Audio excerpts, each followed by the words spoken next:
Hey you guys, it's the Yoruba Goddess Chaotic, and I'm back at you with another one. But this here piece is for those political aficionados. Okay, I'm gonna read a little bit of a synopsis of before I jump into the article from the BBC. So again, this one is for the political aficionados. In the tumultuous landscape of modern politics, the phrase "choosing the lesser of two evils" resonates deeply. As we stand on the precipice of decisions that could escalate global tensions, dare I say, tip us further into what seems like a simmering World War III, it's crucial to weigh our options carefully. This anxiety laden atmosphere, where every day feels like a roller coaster of uncertainty, demands thoughtful deliberations. And if you take your memory back to just a few years ago, it was a certain president that had people on the edge of their seats every single day, and that did not help the added stress that we all already have.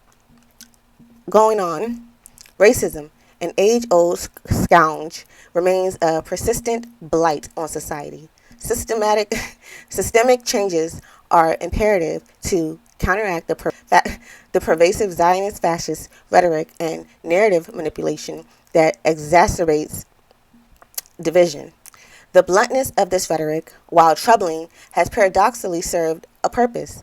It has awakened even the most oblivious among us to the realities of inequality and injustice. Further, I wanted to kind of just, side note, I think when 50 made the statement, and there's only so much you can say in a less than 60-second response to a reporter on the street. And 50 Cent or Curtis 50 Cent Jackson states that, yeah, he believes that a lot of melanated, particularly black men will relate to Trump. And that is the fallacy of hierarchy. Okay, that's my theory, D-Goddess Universe theory. The fallacy of hierarchy, okay? Because maybe 50 Cent knows that black men tend to go with what they perceive benefits them, whereas in actuality, Trump may be a felon, but he's still running for president. He still has rights that most people that are ex-felons do not have and will not have. And they need to know that the difference is that Trump is Trump. He's worth a lot of money, and is the sheer definition of what the United States represents to the globe this very moment. You know what I'm saying? But that's just a side note. So I definitely can see where 50 Cent, I like to see things from multiple perspectives, as you know what I'm saying. Okay, I get bored very easily. Okay, so for something to catch my attention and remain within my attention, oh yes, is importance. Okay, period. So I kind of see where 50 Cent might have been coming from, because he might have been saying it coming from a very sad place. Like, yeah, these males may not think further than the surface and think that Trump is winning for them, when in actuality Trump is winning for Trump. Okay, period, is what it seems like. But let me not get too much into a tangent, because you guys know I have my hands in a lot of different things. Okay, what's it called? Jill of all trades, master of some, at least. I'm not Jack. Jack is all, Jack of all trades, master of none. I'm Jill of all trades, okay? Master of at least some, okay? And exposed to many others, trades and skills and things of that nature, okay? Period. I like to keep learning. I'm a lifetime learner. Anyways, let me get back to it. So, the bluntness of this rhetoric, while troubling, has paradoxically served a purpose. It has awakened even the most oblivious among us to the realities of inequality and injustice. As we approach the ballot box, it's vital to stay informed. Neither political option may be ideal, and it's a sobering reflection on the state of our leadership that we find ourselves in such a dilemma. Shame on both sides for allowing this scenario to unfold. Yet there's a silver lining, an awakening. The tides are turning in favor of science and facts, steering us toward a more enlightened future. And it's already happening as we speak. Okay? In this pivotal moment, let's embrace informed voting. Despite the flaws, our choices shape the future. Stay engaged, stay informed, and together, maybe we can navigate these turbulent times with a clear vision for a better tomorrow. Okay, so that's just a quick synopsis of maybe what was in my mind. But okay, so we're gonna go ahead and jump into the BBC article or whatever. So, from the BBC, U.S. election 2024, where Biden and Trump stand on key issues. This article was written May 20th, 2024 by Sam Cabral. Okay, BBC News, Washington. American voters will choose between re-electing Democratic President Joe Biden or his Republican predecessor Donald Trump to the White House. Here's a look at what they stand for and how their policy proposals compare on 10 key issues. Economy. The economic policy of President Biden has its own name, Bidenomics, okay, and involves building the economy, in his words, from bottom up. That means investing in infrastructure and manufacturing, clean energy, and expanding job opportunities. The economic data shows strong growth and job creation under his leadership, but voters feel the pain of high inflation, especially food and petrol. Mr. Trump has blamed his successor's big spending for inflation and vowed a return to an agenda of lower taxes and less regulations. He also says he will look to replace Federal Reserve Chairman Jerome Powell, a man he appointed but now accuses of being too political. Immigration. President Biden's promise of a more humane approach on immigration saw him suspend or revoke several Trump-era border policies, lift the refugee admissions cap, and expand humanitarian parole. But a massive surge in illegal immigration and ensuing public backlash has prompted the Democrat to shift in favor of more restrictive measures. He is expected to issue an executive order that would allow border officials to limit migrants' arrival and swiftly deport those who enter the U.S. illegally. Mr. Trump rallied his congressional allies to kill that bill, claiming it did not go far enough. He is promising, if reelected, to revive first-term policies that would seal the border and to carry out the largest deportation operation in U.S. history. The Republican has also pledged to end birthright citizenship for the children of undocumented migrants and to wage war on Mexican drug cartels. Abortion. President Biden has painted his opponent as the architect of an assault on reproductive freedom after a Supreme Court with 3 Trump-appointed justices overturned Roe v. Wade, the landmark 1973 ruling that granted U.S. women the constitutional right to an abortion. While several states moving to restrict abortion access, he is promising to restore the rights afforded by Roe as the law of the land if Democrats win back Congress. I'm a woman, so I can definitely, for sure, speak on that right now. Yes.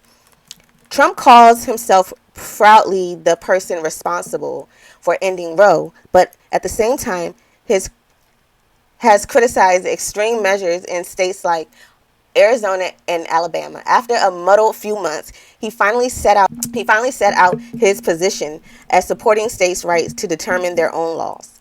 But he declined to show support for a national law or how many weeks, in his view, should be the limit. Ukraine aid. President Biden has repeatedly urged Congress to continue funding Ukraine, warning that a win for Russia, Vladimir Putin, will endanger Europe and embolden another major U.S. adversary, China. I don't agree with that at all. Okay, I think, again, this is redirection and, more so coming from a Zionist, fascist point of view. So I just had to point that out. But it seems like as though Trump will worsen that situation. So Mr. Trump warned in February he would encourage Russia to do whatever the hell they want to NATO countries if those allies did not meet their financial obligations to the bloc, though he has since softened his rhetoric. Trump will worsen it when it comes to Israel, and that's the main issue. I don't think he really gives a fuck about Ukraine. Let's just be real. Okay? But anyways, Israel-Gaza war. President Biden remains rock solid in his support for Israel, which we do not want, we do not like. That is one of the major Zionist fascist nations, so we definitely don't want that. So he better switch that up, okay, whether he wins or not. Whoever will have to switch that up, or they're going to receive even less support. So we have to kind of, again, be aware of, okay, we're already in a terrible state. Okay, we have experience with both presidents, right? Correct. So, from what we went through with Trump and all the anxiety that you've relived, the putting, what's it called, disinfectant in your blood, whatever the heck, okay? Versus, yes, things were getting a little bit higher and things of that nature, but prices have never been fair. Like, let's just be real. So I'm just giving both kind of both perspectives here. But anyway, so like, hello. So it been racist, but you're not about to, support Israel and worsen the Gaza situation. No, because then you're definitely supporting fascists. You're definitely supporting Zionists. So no. So you better edit that, Mr. Biden or President Biden, whatever. Okay, because all of this is like, it doesn't, because they already know what's up. You know what I'm saying? Everyone in the big back offices, they know what's up. They know what's up right now. To be on the side of the Zionist fascists is what will keep them stable and secure for, they don't want to be on the side that's actually speaking the truth. That's why you're not seeing a lot of people speak up, which is sad as heck, because we're not going to forget this. So you got to say something. It's a lot of different points, right? And like, okay, you don't gotta say anything, right? But that's just how a lot of us feel. But just because a lot of people may not have that range, you know what I'm saying? And me having that range understands how hard it is to have that range. You follow me? So that's why I can see things from multiple perspectives. It's ridiculous. But anyways, President Biden remains rock solid in his support for Israel. Ooh, I don't know why. This is terrible. But anyways, like, there's nothing that Russia has done to Ukraine that equals up to anything that the U.S., Israel, the UK, France, Loki, okay, has been doing to the whole globe. Ethnically cleansing it, moving the rightful owners out of their inhabitants or whatever, so that, and displacing them. Like, no. And we're seeing this right in our faces. And, excuse us, no, you can't do that. And then you're disregarding the UN agreements. Like, what the heck? Anyways, often boastful of his support for Israel, which Mr. Trump says now says the country must finish what they started against Hamas militants in Gaza, but get it over with fast because it is losing the PR war. So even Trump knows that, okay, people are waking up. Even he knows that. So, but for him to say, finish what you started and get it over with fast, that means you have no soul. Like, you don't give a crap about these people. I mean, that's what some people may see. Taxes. President Biden supports raising the corporate income tax rate to 28%, bringing it closer to the 35% rate that prevailed prior to Mr. Trump's term. He has also proposed imposing higher tax rates on the wealthiest Americans, cracking down on tax avoidance, and expanding tax credit for low earners and families. He recently escalated Trump-imposed tariffs on China, including a 100% tax on its electric vehicles. Mr. Trump is pledging across-the-board tax cuts if he returns to office, in part by prolonging soon-to-expire income tax cuts, along with estate and wealth tax breaks from legislation he signed in 2017. He will maintain the corporate income tax at 21% and proposes a universal 10% tariff on all U.S. imports and a 60% tariff on imports from China. Healthcare. President Biden and Democrats have taken action to lower prescription drugs costs for older people. As the Obamacare health insurance program continues to grow in popularity, he has fought to protect and expand coverage and lower costs, moves that have pushed enrollment to an all-time high. Mr. Trump has often vowed to repeal and replace the Affordable Care Act with something better, but failed to detail an alternative. Gaslighting for sure. He and his Republican Party are routinely fending off Democratic claims that he will chip away at the Social Security and Medicaid safety nets for American seniors. Okay? Are y'all listening? Crime. President Biden credits investments in public safety for the significant decline in violent crime after major spikes during the first 2 years of the pandemic. Recent FBI data shows there is a downward trend, but many Americans, like those surveyed by Gallup a few months ago, feel that crime is rising. Okay, it definitely is. Have you seen the metro, the station? Oh my gosh.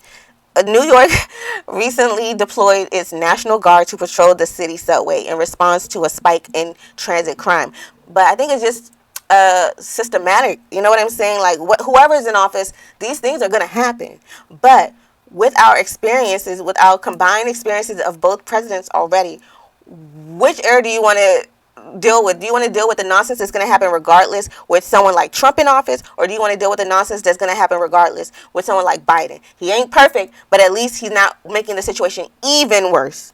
You know what I'm saying? And is working with us and not just ignoring maybe advisors and things of that nature. And that may be a good thing, but in this climate, we can't risk it. And I wouldn't want to even risk your blood pressure because you all know how y'all was feeling while this man was in office, okay? I'm just reminding y'all, okay? Not saying he's a terrible person. I don't know that. You know, I've never met the guy. You know what I'm saying? But I know how the atmosphere felt while he was in office. It was always something. Okay, anyways. New York recently deployed its National Guard to patrol the city subway in response to a spike in transit crime. So Biden, look, that just contradicts the whole first part of that statement. Trump has often highlighted violent incidents involving migrants or singled out public safety concerns in Democratic-led cities to paint a picture of surging, out-of-control crime levels under his rival. He has called for the death penalty to be used on drug dealers. Oh my gosh. And see, the thing is, as the as society is in the state that it's in right now, they're going to take advantage of what you naturally dislike, what you naturally have disdain for, especially while you're going through what you're going through. So everyone has a different, situation that's going to pull at them, that's going to get someone to be like, okay, fine, I'll go for this person. You know what I'm saying? Because they have really taken advantage of your insecurity in a certain area. So you have to, it'll be great to try to look objectively at things, but we can't, it's hard to do that, right? But anyways, I'm just kind of pointing certain things out there. Climate. President Biden invested a historic $300 billion, which is $300 billion, which is 239 quid. I believe I said that right. Okay. Into clean energy and climate initiatives through his Inflation Reduction Act. He has also set ambitious new goals for cutting greenhouse gas and vehicle emissions and spurred a boom in the green energy economy. But some climate activists oppose actions he has taken to boost oil and gas production, including the Willow Oil Project in Alaska. Mr. Trump, by contrast, has again taken up the vow to drill baby drill, okay, and unleash domestic energy production, in part to bring prices at the pump down. Domestic production is, however, higher under Mr. Biden. At a recent dinner with oil executives and lobbyists, the Republican promised to eliminate Mr. Biden's new climate rules and environmental regulations if they donated $1 billion to his campaign. Gun laws. President Biden signed into law the most significant gun safety legislation in more than 2 decades, which was definitely something that I believe black women should definitely, to benefit. Hello.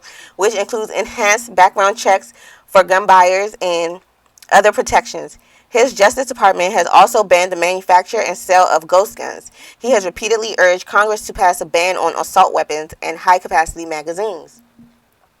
Trump weakened his U.S. gun laws in office, but also took action to ban bump stocks, the accessory that allows semi-automatic weapons to fire more quickly. Accepting the National Rifle Association's endorsement this month, he said he would unravel all of President Biden's new gun rules and fire the head of the Bureau of Alcohol, Tobacco, and Firearms. Oh, that's federal, yeah, for sure. Okay, so I just kind of wanted to, bring all of this up, and yeah, I mean, now we're a little bit more informed, and the things that you value the most, you're going to hopefully make a decision if you want to vote. You know what I mean? If you decide to vote, you know what I'm saying? At least be informed. You know what I'm saying? But yeah, that's it. It's me, your girl, the Your Goddess K. And I'm out. And make sure you comment whatever you feel below, and make sure you like and subscribe. But yeah, get down in the comments. Which way are you going? Okay, I don't know. Me. Anyways, thank you for joining me. Bye.